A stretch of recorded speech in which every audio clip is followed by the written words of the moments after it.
ఈరోజు మన జగన్నాథపురం శ్రీ హనుమత్ లక్ష్మణ సీతా సమేత శ్రీరామచంద్ర స్వామి మందిరంలో శ్రీరామనవమి సందర్భంగా బ్రహ్మశ్రీ విష్ణుభట్ల సూర్యనారాయణ శర్మ ఘనాపాటి గారి ఆధ్వర్యంలో మరి సీతారాముల కళ్యాణ మహోత్సవాన్ని నిర్వహించడం జరుగుతుంది। ఈ 9 రోజులు కూడా నవరాత్రులు చేయడం జరుగుతుంది। 4వ తారీఖున స్వామివారి శ్రీరామ పట్టాభిషేకం కూడా మన జగన్నాథపురం రామాలయంలో నిర్వహిస్తారు। భక్తులందరూ కూడా ఎన్ని కార్యక్రమం ఈ 9 రోజుల కార్యక్రమాల్లో పాల్గొని స్వామివారి కృపకి పాత్రలు కావాల్సింది చెప్పి కోరుకుంటూ జై శ్రీరామ్, జై జై శ్రీరామ్।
సూర్యులును సురలు తారలును ఆ మహాంబుధులు అఖిల జగంబులు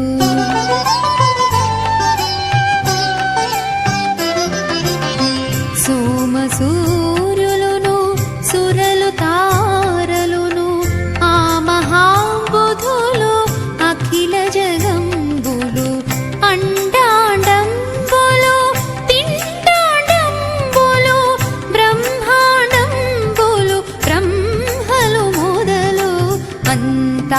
రామమయం ఈ జగమంతా రామమయం అంతా రామమయం।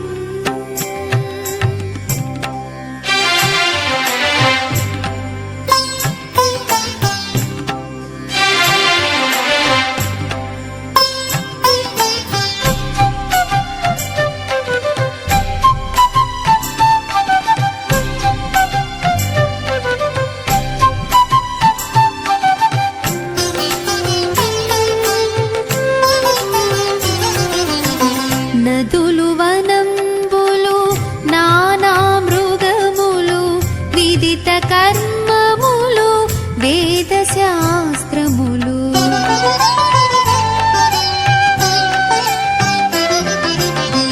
అష్టదిక్కులును ఆదిశేషుడును అష్టవసువులు అరిషడ్వర్గములు ధీరుడు భద్రాచల రామదాసుని కోరికలో సగెడి తారక నామము అంతా రామమయం ఈ జగమంతా రామమయం